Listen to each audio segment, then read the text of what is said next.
Assalamualaikum warahmatullahi wabarakatuh. Halo teman-teman, perkenalkan, saya Risa Nurhalifah.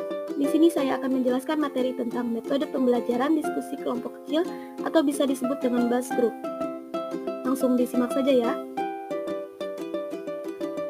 Pengertian buzz group. Menurut Wina Sanjaya pada tahun 2006, halaman 155-156, memaparkan ada 4 jenis diskusi yang dapat digunakan dalam proses pembelajaran, yaitu yang pertama ada diskusi kelas atau diskusi kelompok, yang kedua ada diskusi kelompok kecil, yang ketiga simposium, dan yang terakhir yang keempat yaitu ada diskusi panel.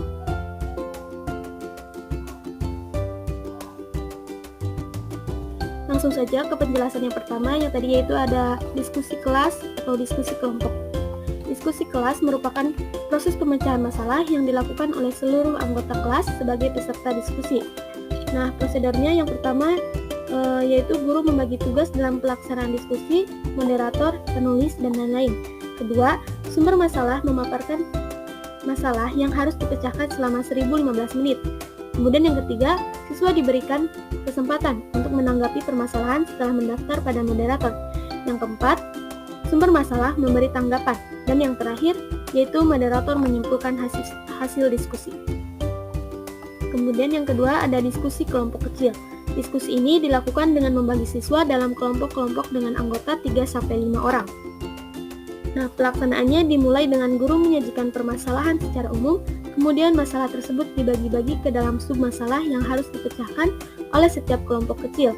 Di akhir diskusi, ketua kelompok menyampaikan hasil diskusinya. Kemudian yang ketiga ada simposium. Simposium merupakan metode mengajar dengan membahas suatu persoalan yang dipandang dari berbagai sudut pandang keahlian. Pelaksanaan diskusi ini dimaksudkan untuk memberikan wawasan yang luas pada siswa.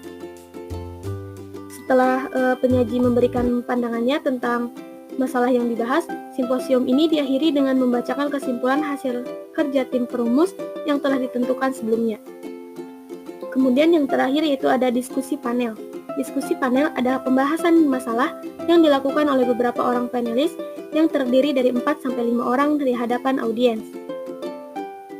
Dalam diskusi panel ini, audiens hanya berperan sebagai peninjau para panelis yang sedang melaksanakan diskusi.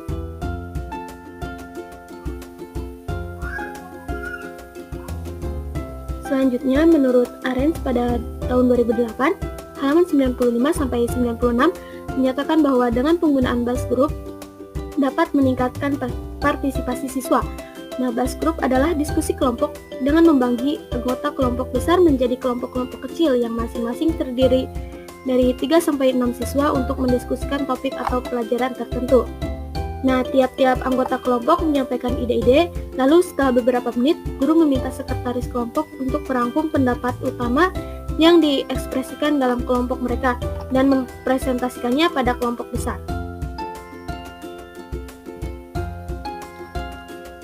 Kemudian ada tujuan dan manfaat metode buzz group.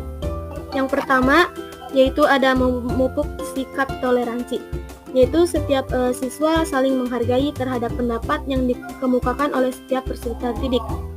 Kemudian yang kedua ada memupuk kehidupan demokrasi. Setiap siswa secara bebas dan bertanggung jawab jadi terbiasa mengemukakan pendapat, bertukar pikiran untuk mencapai tujuan pembelajaran yang diharapkan. Yang ketiga ada mendorong pembelajaran secara aktif, yaitu siswa dalam membahas suatu topik pembelajaran tidak selalu menerima dari guru, akan tetapi melalui kerjasama dalam kelompok diskusi, siswa belajar mengembangkan kemampuan berpikirnya. Dan yang terakhir ada menumbuhkan rasa percaya diri.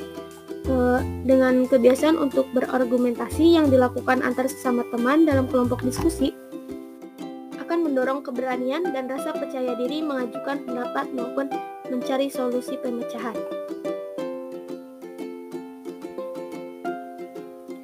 Kemudian ada langkah-langkah dalam metode buzz group. Menurut Sujana, pada tahun 2005 halaman 123-124, langkah-langkah penggunaan teknik buzz group yaitu yang pertama ada pendidik dapat juga bersama peserta didik memilih dan menentukan masalah yang akan dibahas dan perlu dipecahkan. Yang kedua, pendidik memimpin peserta didik untuk membentuk kelompok sejumlah submasalah yang akan dibahas. Yang ketiga, pendidik membagikan submasalah pada tiap-tiap kelompok kecil untuk dibahas bersama. Pendidik menjelaskan tugas kelompok, waktu pembahasan, dan lain-lain. Yang keempat, tiap-tiap kelompok kecil membahas masalah yang telah ditentukan, termasuk memperjelas bagian masalah, menyampaikan ide saran untuk pemecahannya. Yang kelima, setelah waktu habis, kelompok kecil diminta untuk bergabung dengan kelompok besar dan pelapor dari tiap-tiap kelompok kecil menyampaikan laporan pada kelompok besar secara bergantian. Yang keenam, pendidik atau peserta didik mencatat pokok-pokok laporan yang telah disampaikan. Lalu peserta didik diminta untuk menambah, mengurangi, dan mengomentari laporan. Yang ketujuh, seorang atau beberapa orang ditunjuk untuk merangkum hasil akhir pembahasan laporan. Kemudian yang terakhir, di akhir diskusi diajukan kegiatan lanjutan berdasarkan hasil diskusi yang telah disampaikan. Selanjutnya dilakukan evaluasi pada proses dan hasil diskusi.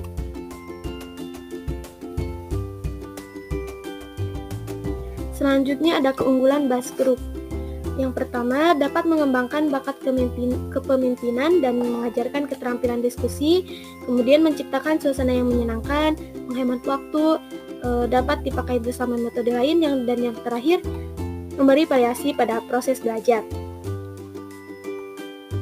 Nah, ada juga kelemahan dari BAS Group ini, yaitu keberhasilan metode ini bergantung pada kemampuan siswa untuk memimpin kelompok.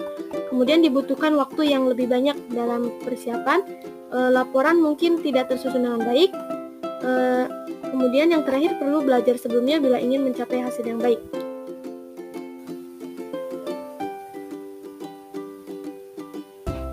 Sekian penjelasan materi dari saya. Kurang lebihnya mohon maaf, semoga bermanfaat. Wassalamualaikum warahmatullahi wabarakatuh.